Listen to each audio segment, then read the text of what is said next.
आपण भविष्यातला महाराष्ट्राची संपूर्ण वाट लावून टाकू, भविष्यातल्या येणाऱ्या आपल्या सगळ्या पिढ्यांची वाट लावून टाकू. काही ताळतंत्रच उरणार नाही या सगळ्या गोष्टीला.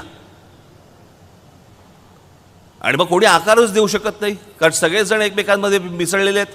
अहो, मध्यंतरी मी विधान भवनामध्ये गेलो होतो, माननीय बाळासाहेबांचं तैलचित्राचं अनावरण होतं. त्या तैलचित्राच्या अनावरणाला मी तिकडे गेलो असताना समोर सगळे आमदार बसले होते. मला कळतच नव्हतं कोण कुठच्या पक्षात आहे. नाही, खरंच कळत नव्हतं. म्हणजे आत्ताही ज्यावेळेला ज्यावेळेला उमेदवार ज्यावेळेला आम्ही बघत होतो, चालू होतं काम, ते उमेदवार करत असताना आम्ही बघत होतो, अरे आता हा कुठच्या पक्षात आहे, आत्ता कुठच्या पक्षात आहे, आता ह्या पक्षात आहे. म्हणजे कुठपर्यंत लोकांची मजल गेली बघा. विचार करण्याची